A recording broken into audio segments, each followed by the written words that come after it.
नमस्कार मित्रांनो, ओम नमः शिवाय, श्री शिवाय नमस्तुभ्यम. मित्रांनो, आजच्या व्हिडिओमध्ये आपण ऐकणार आहोत की एक पत्नी आपल्या पतीवर किती प्रेम करते. तसेच कॉमेंटमध्ये ओम नमः शिवाय लिहायला अजिबात विसरू नका. एका नगरात एक राजा राहत होता. त्याचे वय साधारण 40 वर्ष असेल. 40 वर्ष वय असून सुद्धा त्याने अजूनही लग्न केलेले नव्हते. याचे कारण फक्त एकच होते आणि ते म्हणजे त्याच्या आवडीची कुठलीच मुलगी त्याला अजून मिळाली नव्हती. एके दिवशी तो राजा जंगलात शिकारीसाठी गेला असतो. तिथे त्याला एक झोपडी दिसली. त्या झोपडीत एक खूप सुंदर अशी वेश्या राहत होती.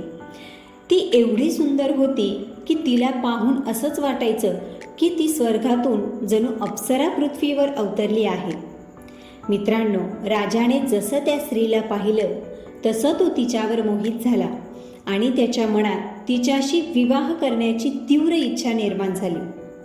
राजाला ती वेश्या आहे हे माहीत असून तिच्याशी लग्न करायचं होतं. त्या स्त्रीची सुंदरता पाहून राजा पूर्णपणे तिच्यावर घायाळ झाला होता. तो स्वतःला थांबू शकत नव्हता आणि त्या वेश्याजवळ पोहोचला. तिला म्हणाला, मला तुझ्याशी लग्न करायचं आहे. मी तुझ्या सुंदरतेवर पूर्णपणे मोहित झालो आहे, म्हणून तुम्ही माझ्यासोबत लग्न करावे अशी माझी इच्छा आहे. मित्रांनो, राजाचं बोलणं ऐकून ती वेश्या म्हणू लागली, हे राजन, तुम्ही मला चांगल्या प्रकारे ओळखता. तुम्हाला माहीत आहे की मी एक वेश्या आहे आणि तुम्हाला हे सुद्धा चांगलंच माहीत असेल की एक वेश्या कुठल्याही पुरुषासोबत प्रेम करत नाही. वेश्या स्त्रीचा कुठलाच धर्म नसतो. ती फक्त पैशावरच प्रेम करत असते. तिच्यासाठी जिथे तिला जास्त पैसे मिळतील ती तिकडे जाणार. हे राजा, तुम्हाला माहीत असेलच की माझ्या आयुष्यात तुमच्यासारखे असे कित्येक पुरुष आले आणि निघून गेले. त्यानंतर राजा म्हणाला, हे सुंदर स्त्री, मला तुझ्या बोलण्याचा अर्थ अजून कळाला नाही. कृपया मला समजावून सांग.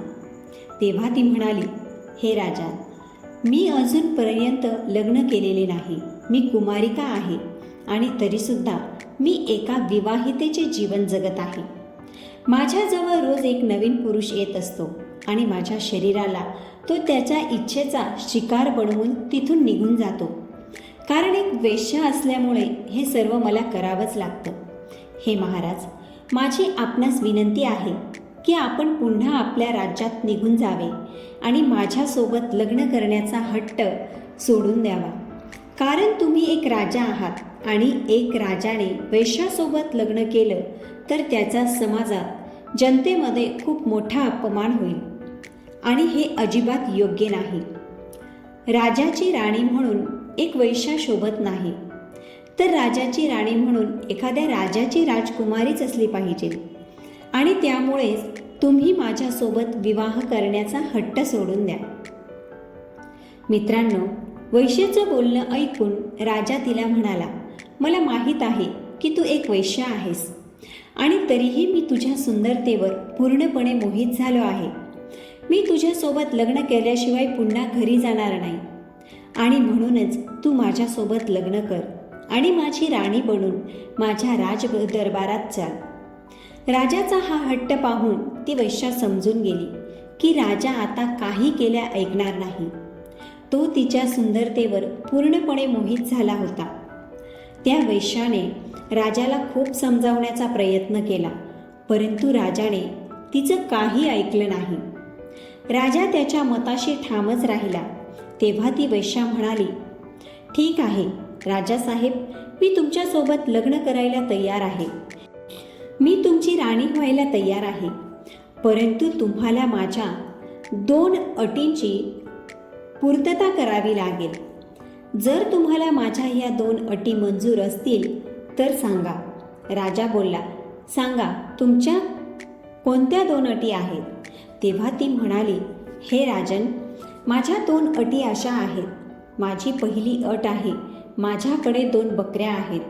त्यांची तुम्हाला चांगल्या प्रकारे देखभाल करावी लागेल. त्यांची खूप चांगल्या प्रकारे काळजी घ्यावी लागेल. त्यांना कोणत्याही प्रकारचा त्रास झालेला मला चालणार नाही आणि ज्या दिवशी माझ्या ह्या 2 बकऱ्यांना कोणत्याही प्रकारचा त्रास होईल त्याच दिवशी मी तुम्हाला सोडून जाईल. आणि दुसरी अट ही आहे की मी तुमच्या घरात जे काही करेल ते मला करू द्यायचं. तुम्ही मला बिलकुल थांबवायचे नाही किंवा काहीही बोलायचे नाही. ज्या दिवशी तुम्ही मला थांबवण्याचा प्रयत्न केला त्याच दिवशी मी तुम्हाला सोडून निघून जाईल. मित्रांनो, राजा त्या वेश्येच्या सौंदर्यात इतका मोहित झाला होता की त्याने कोणताही विचार न करता त्या वेश्येच्या दोन्ही अटी मान्य केल्या आणि म्हणाला, जसं तुम्हाला हवं आहे अगदी तसंच होईल, परंतु तुम्ही माझ्यासोबत लग्न करून आमच्या राजदरबारात चला, कारण तुमच्याशिवाय मी आता जिवंत राहणं अशक्य आहे.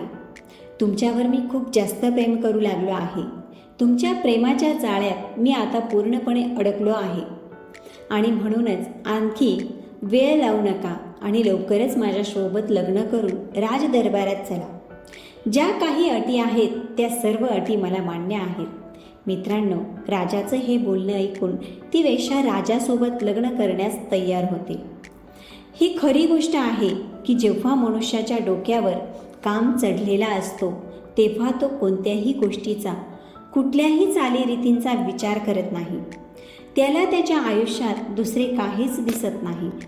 राजा वेश्याला घेऊन दरबारात येतो आणि तिथेच त्याचा विवाह सोहळा संपन्न होतो. आता ती वेश्या राजासोबत त्याच राजदरबारात राहू लागते. परंतु राजाच्या राज्यातील जनतेला मात्र राजाचा निर्णय बिलकुल पसंत नव्हता. म्हणून राजाला कोणी काही बोलूही शकत नव्हते की तुम्ही एका वेश्येसोबत लग्न का केले. मित्रांनो, आता राजा त्या वेश्येसोबत लग्न करून अगदी प्रेमाने, आनंदाने त्या महालात राहू लागला. तो राजा त्याच्या राजदरबाराला सुद्धा विसरला होता, कारण तो त्या वेश्येच्या प्रेमात पूर्णपणे आंधळा झाला होता. तो 24 तास त्या स्त्रीबरोबर असायचा. मित्रांनो, अशाच प्रकारे त्याच्या लग्नातला 4 वर्ष पूर्ण झाली. एका दिवसाची गोष्ट आहे. राजाच्या राज्यात काही चोर चोरी करण्याच्या हेतूने आले. ते चोर राज्यात इकडे तिकडे फिरू लागले. त्यांना काही चोरी करण्यासाठी सापडत नव्हते हे ते पाहू लागले. नंतर त्यांना समजलं की राजाच्या राजमहालात 2 बकऱ्या आहेत ज्यांची राजा विशेष काळजी घेतो. त्यांना वाटलं या बकऱ्या काहीतरी खास आहेत, त्यांच्यामध्ये काहीतरी विशेष आहे. त्यामुळे त्या चोरांनी निर्णय घेतला की आपण त्या दोन्ही बकऱ्या चोरायच्या. हाच विचार करून ते चोर त्या बकऱ्या चोरण्यासाठी राजमहालात पोहोचतात आणि त्या बकऱ्यांना सोडवून त्यांना घेऊन तिथून निघून जातात. आणि जेव्हा ते चोर बकऱ्यांना घेऊन चालले होते तेव्हा त्या बकऱ्या ओरडू लागल्या. त्यांचा आवाज त्या वेश्येच्या कानावर पडला. तेव्हा तिने राजाला लगेच सांगितले की पहा, आमच्या बकऱ्यांना कोणीतरी त्रास देत आहे. तुम्ही कृपया त्या बकऱ्या सुस्वरूप आहेत की नाही हे जाऊन पहा. मित्रांनो, राजा बकऱ्यांना पाहण्यासाठी पोहोचणार त्याच्या आधीच ते चोर त्या बकऱ्या घेऊन तिथून निघून गेले होते. राजाने राजमहालात आणि आजूबाजूला सर्वत्र शोधले, परंतु त्याला त्या बकऱ्या कुठेच सापडल्या नाही. राजाने त्याच्या बायकोला सर्व हकीकत सांगितली. मी त्या बकऱ्यांचा शोध घेण्याचा खूप प्रयत्न केला, परंतु मला त्या कुठेही सापडल्या नाहीत. कदाचित त्यांना कोणीतरी चोरून नेले असावे. तेव्हा वेश्या म्हणाली, मग महाराज, आता मला सांगा मी काय करू. तेव्हा राजा म्हणतो, मी माझं वचन पूर्ण करू शकलो नाही. मी तुझ्या त्या 2 अटी पूर्ण करण्याचं तुला जे वचन दिलं होतं ते वचन मी आता पूर्ण करू शकलो नाही.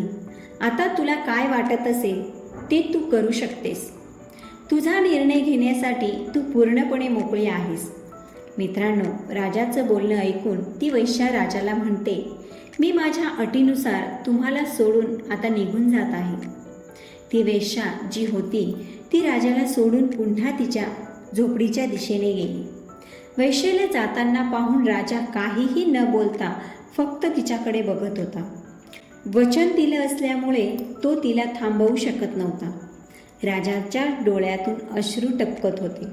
तो एकटक जाणाऱ्या त्या वेश्येकडे बघत होता, परंतु ती तिथून निघून जाते व तिच्या झोपडीत पोहोचते. मित्रांनो, आता ती वेश्या राजाला सोडून निघून गेली होती आणि राजाच्या आयुष्यात आता निराशा आली होती. राजा दिवस रात्र फक्त तिचाच विचार करायचा. तो दिवस रात्र त्याच्या बेडवर पडून असायचा. त्या कुशीवरून या कुशीवर असा तो सारखा करत असे. त्याचा आता राजदरबारात सुद्धा लक्ष लागत नव्हते. त्याला फक्त ह्याच गोष्टीची खंत होती की मी माझ्या बायकोला थांबवू शकलो नाही. तो फक्त हाच विचार करायचा की मी आता तिला परत कसे आणू शकतो. असेच काही दिवस राजाने त्याच्या बायकोविना घालवले. राजा पूर्ण रात्र पूर्ण दिवस त्याच्या अंथरुणावर असायचा. राजाचे सुख चैन पूर्णपणे निघून गेले होते. राजाला आता झोपसुद्धा लागत नव्हती. मित्रांनो, असेच काही दिवस झाल्यानंतर जेव्हा राजाला त्याच्या बायकोची खूप जास्तच आठवण येऊ लागली, तेव्हा राजाने त्याचा घोडा काढला आणि पुन्हा त्या जंगलात तिथे जी वेश्या राहत होती तिथे तिच्या झोपडीजवळ गेला. राजा त्या वेश्याजवळ जाऊन पोचतो आणि तिला म्हणतो, हे सुंदरी, तुम्ही माझ्या आता पत्नी आहात आणि अटीमुळे तुम्ही मला सोडून इकडे निघून आलात. जेव्हापासून तुम्ही इकडे आला आहात तेव्हापासून माझ्या आयुष्यात पूर्णपणे निराशा आली आहे. माझं सुख चैन कुठेतरी हरवलं आहे. मला रात्री झोप येत नाही. या कुशीवरून त्या कुशीवर मी फिरत राहतो. मी तुझ्याशिवाय जगू शकत नाही, अजिबात राहू शकत नाही. तू काहीही कर पण माझ्यासोबत ये, कारण माझे तुझ्यावर खूप प्रेम आहे. मित्रांनो, राजाचं बोलणं ऐकून वेश्या म्हणू लागली, हे राजन, मी काही दिवस तुमची पत्नी बनून तुमच्या राजमहालात राहिले. तुम्हाला हे चांगलेच माहिती आहे की मी एक वेश्या आहे आणि वैश्येचा कोणताच धर्म नसतो. वैश्याचे रोज नवीन पती असतात.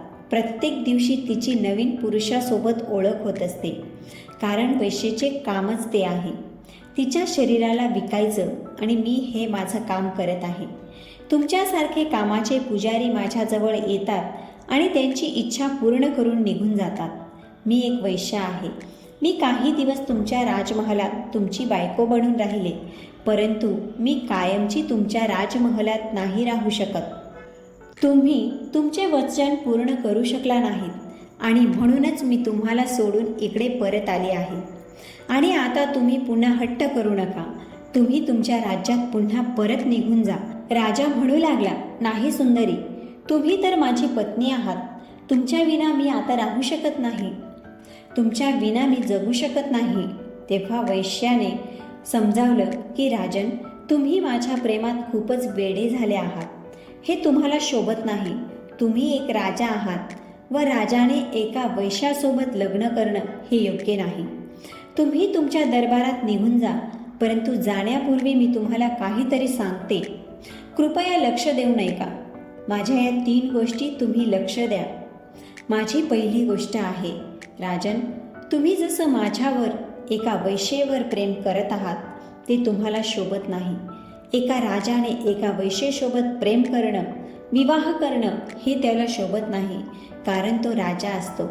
राजा जर वैश्येच्या प्रेमात वेडा झाला असेल तर ते त्याला शोभत नाही, कारण वैश्येचा कोणताच धर्म नसतो. वैश्या माहीत नाही तिच्या आयुष्यात किती पाप करत असते. त्यामुळे तुम्ही माझं बोलणं व्यवस्थित समजून घ्या. तुम्ही तुमचा हट्ट सोडा आणि राजदरबारात परत जा. माझी दुसरी गोष्ट आहे, मी तर एक वैश्या आहे.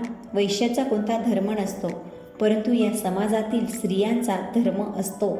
त्यांचे काही रीतिरिवाज असतात. आपले पौराणिक शास्त्र, वेदशास्त्र असे सांगतात की आपल्या समाजातील ज्या स्त्रिया असतात त्यांचा धर्म असतो. त्यांनी त्याच्या नवऱ्याची नेहमी साथ द्यावी, नेहमी त्याच्यासोबत राहावे. आपल्या नवऱ्याला त्यांनी परमेश्वर समजावं. नवरा कसाही असो, तो निर्बल असू दे किंवा बलहीन असू दे, तो कंगाल असला किंवा निर्धन असला, भिकारी असो किंवा चोर असो, काळा असो किंवा गोरा असो, तरीही स्त्रीचं हेच कर्तव्य आहे की तिने तिच्या नवऱ्यालाच तिचं सर्वस्व काही समजावं, त्याची मनोभावे सेवा करावी. परंतु ही गोष्ट आमच्यासारख्या स्त्रियांना लागू होत नाही, कारण आमच्यासारख्या स्त्रियांचा कोणता धर्मच नसतो, कोणतेच कर्तव्य नसते. आमच्यासारख्या स्त्रियांच्या जीवनात माहीत नाही किती आम्ही पाप करत असतो. आम्ही म्हणूनच वैश्य स्त्रीचा कोणता धर्म नसतो. आणि समाजातील स्त्रिया त्यांच्या कर्तव्य आणि नवऱ्याची सेवा ही त्यांना करावीच लागते. त्याचप्रमाणे नवऱ्याचं देखील हेच कर्तव्य आहे. त्याची बायको कशी का असेना, गोरी असो काळी असो, कशीही असू द्या, नवऱ्याने सुद्धा पतिव्रत धर्म पालन केलं पाहिजे. हे त्याला अत्यंत गरजेचे आहे. त्याने त्याच्या पत्नीपर्यंतच सीमित राहायला पाहिजे. त्याने दुसऱ्या स्त्रियांकडे चुकूनही जाऊ नये. हे गरजेचे नाही की फक्त पत्नीने पतिव्रता धर्माचे पालन करावे, तर नवऱ्याने सुद्धा पतिव्रता धर्माचे पालन अवश्य करावे. तसेच माझी तिसरी गोष्ट आहे, ज्या स्त्रिया धनाच्या लोभापायी त्यांच्या नवऱ्याला सोडून जातात, तर अशा स्त्रिया आमच्यापेक्षाही खालच्या दर्जाच्या असतात. कारण आम्ही तर वेश्या आहोत. आम्हाला जिथे अधिक धन मिळेल आम्ही तिकडे जाणार. जिथे मला जास्त धन मिळतं मी त्याची राणी बनते. मी त्याची तितक्या वेळेपुरती बायको बनते आणि त्यानंतर दुसऱ्या पुरुषाकडे मला जास्त धन मिळाले तर मी पहिल्या पुरुषाला सोडून दुसऱ्याकडे जाते आणि त्याची राणी किंवा बायको बनते. आणि त्यामुळे आमच्यासारख्या वैश्य स्त्रियांचा कुठलाही धर्म नसतो. समाजातील स्त्रियांचा धर्म असतो त्यांनी त्यांच्या नवऱ्याला सोडून जाऊ नये. पैसे कमी असतील, पती गरीब असेल, अशा वेळी स्त्रियांचा हा धर्म नाही की तिच्या त्या गरीब नवऱ्याला सोडून एखाद्या श्रीमंत पुरुषाकडे जावे. हे त्या स्त्रीला बिलकुल शोभत नाही. आम्ही म्हणूनच स्त्रीचा हा धर्म आहे, तिचा नवरा किती गरीब असू दे, निर्धन असू दे, त्याची साथ मरेपर्यंत सोडू नये. आणि राजन, ज्या स्त्रिया परपुरुषाच्या धनाला पाहून त्यांच्या धनाकडे मोहित होऊन स्वतःच्या नवऱ्याला सोडून देतात, तर अशा स्त्रियांना देवसुद्धा माफ करत नाही. अशा स्त्रिया त्यांच्या आयुष्यात नेहमीच दुःख सहन करतात आणि मरणानंतर सुद्धा अशा स्त्रियांना देवाच्या दरबारात माफी मिळत नाही. एक गोष्ट तुम्हाला आणखी सांगते, जी स्त्री तिच्या नवऱ्याला वेळोवेळी सांगत असते की मी तुमच्यावर खूप जास्त प्रेम करते, ती स्त्री वेळोवेळी नवऱ्याला बोलत असते की मी तुमच्यावर खूप प्रेम करत आहे, तर समजून जावं की अशी स्त्री नक्कीच धोका देणार आहे. एकंदरीत सांगण्याचा उद्देश हा आहे की पती पत्नी जेव्हा एकमेकांवरील प्रेम एकमेकांना गरजेपेक्षा जास्त वेळा सांगत असतील तर ही सुद्धा धोकादायक गोष्ट आहे. आणि अशा वेळी दोघांपैकी कोणीतरी एक जास्त वेळासाठी थांबू शकत नाही. त्या दोघांपैकी कोणीतरी एकमेकांना सोडून नक्कीच निघून जातो. एकतर नवरा बायकोला सोडून जातो किंवा बायको नवऱ्याला सोडून जाते. तर राजन, ह्याच काही गोष्टी होत्या ज्या मला तुम्हाला सांगायच्या होत्या. तुम्ही माझ्यासारख्या एका वेश्येच्या प्रेमात अटकू नका. तुम्ही तुमच्या दरबारात राज्यात परत निघून जा आणि एखादी चांगली राजकुमारी पाहून तिच्यासोबत लग्न करा, ज्यामुळे तुमच्या प्रजेला तुम्ही त्यांचे राजा आहात याचा गर्व वाटेल. मित्रांनो, त्या वेश्येचे बोलणे ऐकून राजाला समजतं की मी एका चुकीच्या मार्गावर चाललो आहे. त्यानंतर राजा त्या वेश्येजवळ माफी मागतो आणि राजा पुन्हा त्याच्या राजदरबारात परत येतो. त्यानंतर एक सुंदर राजकुमारी पाहून तिच्यासोबत विवाह करतो आणि त्यानंतर त्याच्या राज्यात तो आनंदाने तिच्यासोबत राहू लागतो. मित्रांनो, ही होती कथा एक वेश्या आणि राजाची. तुम्हाला कथा आवडली असेल तर लाईक अवश्य करा.